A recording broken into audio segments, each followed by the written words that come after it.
Hi, it's Grandma's How To's again. Today we're going to make a simple quilt. I'll show you just how to do it and a few basic hints. First thing I'm going to do is show you how to cut on a cutting mat. This is a pretty big one, although you don't need one this big. You could, when I'm done making too many grooves in one spot, I'm going to cut this in half and I'll turn it this way. It's actually too big for most people. So what you do is you line it up on these squares. Normally I cut out a lot of 6-inch squares. I can use them in any quilt I have. And so, but I'm just going to show you.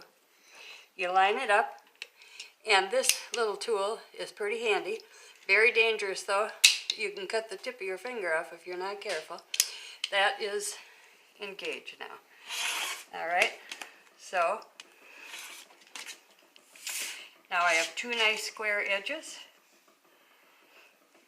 Okay, and you just keep doing that until you have your 6-inch square. You can do it by hand, but it's not as accurate and it's very hard then to get them to fit nice. 1, 2, 3, 4, 5, 6. Okay, we're going to cut another one. And I'm just going to do one to show you. Oh, I didn't cut that edge yet, but now I have two more. That's how to cut. Always shut your thing so it doesn't hurt yourself. Cut your fingers off. Okay, now I'm going to show how to sew these together. You always keep them in a chain. These are my 6-inch squares. Put the good sides together. Alright. You can go to your machine. Gray is a good color for all quilts. This happens to be blue. It doesn't really matter. I got it on 3. That seems like a good, that's the length. Now I backed up a little to keep it from coming out. It doesn't matter what your seam is. I always follow my foot on this particular quilt. Some are, they actually want you to do a 1/4-inch seam allowance, but it really doesn't matter. You just have to do the same thing every time. You can't switch from 1/4-inch to 1/2-inch. This, I'm just following my foot. So now I'm going to, instead of taking that off, I'm going to get the next two. Put the good sides together, and you continue. Don't take it off. You just keep going. That means you're sewing it in a chain. You don't take it out, because if you did, I'll take this out now, and there's a little cutter on the side of your machine. So you got them all. Say you might do 50 of these. Okay, when you get that done, then you take it over to the ironing board. Here's one little strip I have done. Okay, and then you iron it nice. You have to keep ironing it and keep all the seams going the same way. It just makes everything nice and flat. So after I make about 20 of these, or however long I want my quilt, then I start sewing those strips together. Now one thing I do is I'll buy at the end of the year, when these real nice soft blankets are on sale, I'll get like a queen or king size and I'll cut it in 4. And then that makes a nice size baby quilt. And you can also line it if you want to. And I like polyester batting. If this is one type of polyester batting, I like to put this on a baby quilt because you wash it a lot, and that way it dries quickly. Where this is cotton batting, this I use for pot holders, because if you use polyester for pot holders, it would be, the heat would go right through it and you'd burn your hands. So this I like also for a machine quilted quilt. Now, because it gives it the antique effect. This is the machine quilted one. And I have a lady that does this for me, and she can make anything look beautiful. But you can see there's all this machine quilting. She uses cotton batting because then when I wash this a few times, it kind of puckers up like an antique one. Now this is hand quilting, I just made a little wall hanging, and that's all done by hand.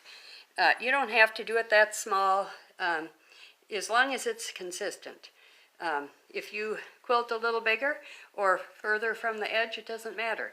As long as it's your quilt, you can do it any way you want. Okay, now we'll go to these two little quilts. These were the little baby quilts that I was working on. All I did was sew a bunch of squares together, and there's my blanket I bought, a fourth of a queen size.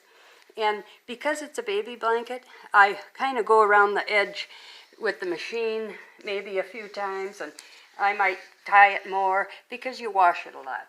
But this will dry quickly because it has polyester batting in it. Just one thin little layer. Now this quilt here we tied, and we were going to do some hand quilting. I'll bring it in the light where it's a little lighter here. Okay, right here. Now, I just showed you on this dark fabric about how far from the edge that you want to go, but I want to show you how to make a knot. So I'm just going to, you do this on your finger, roll it around once, and then slide it, okay? Then you take that fingernail and you pull down, and you have a knot. Okay, so now you don't want that knot to show when you are going to quilt. So I'm just going to go in the middle of the quilt to show you. Okay, say this is where I'm going to start. Well, you take your thumbnail and you just do that until it pops through. Now it's in the middle of my quilt. I don't have a knot on the back and I don't have a knot on the front. So you just practice that until you get it right. And so, like I say, you just do that, make a little knot, and then you want to hide that. You go halfway. I didn't go all the way through. Okay, whoops, I lost my thing. But you just put your thumbnail there, and you do that until it pops through. Okay, that's kind of a little trick. Anyway, my sister's gonna go around a few of these squares. She just likes to quilt. Okay, so let's see here. Now, in the real world, this I made big, but see the stitches are closer together on this one that I made. This is a real simple little 9-patch and stuff. Okay, so now there's a couple things I'll show you that people get so mad when they're sewing because the machine doesn't work. Now, if you got it from your grandma or something and it isn't working right, take it in to be serviced. Because a lot of times, this slides off for hemming things, but a lot of times underneath here is just packed full of, lint. So sometimes you can blow it out, sometimes you can take a Q-tip, sometimes you have to take all that out, maybe maybe 20 times that you sew. Because if it starts to screw up your machine, it's because it's so full of lint. And sometimes you might have a bent needle. Even if you don't think it's bent, it is. And if it just won't sew, it's probably a bent needle. Take that out, put a new one in. It's a cheap fix. Okay? Sometimes you don't have your machine threaded right. That is one thing you have to learn how to do. Every machine has a manual with it, okay? And they all do the same thing. You start up, and you go down, you go up, you go down, and then put it through these little guides, and everything is pretty much the same as far as all machines. And then you just thread your needle, and that's it. Okay, and sometimes these gauges here are goofed up, but like if you have it serviced, if it's an old machine, they can kind of give you the scoop on your machine. Okay, let's see here. Trying to think of what else. I guess mainly it is to keep, when you're sewing, keep that seam allowance. So then you don't have some squares that are 5.5 inches, some squares that are, 6 1/4. Keep everything the same. If you follow this guide, then follow it all the way through your whole quilt. Don't go different. Just eye it up.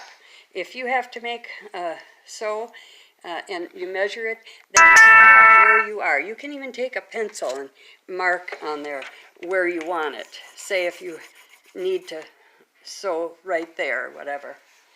And so anyway, see, then you could follow that if you're making a hem and a curtain or something. But we'll get to the curtain thing another day.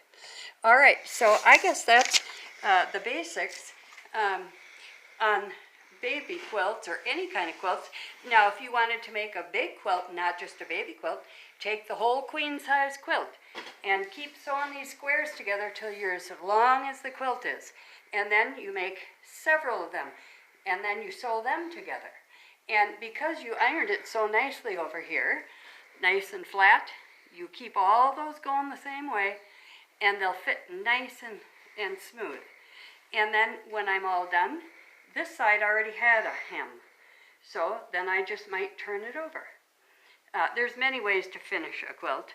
This is an easy way, though. And now this side doesn't have a hem because that's where I cut it. So then I might do this. And then I'll join that to the quilt.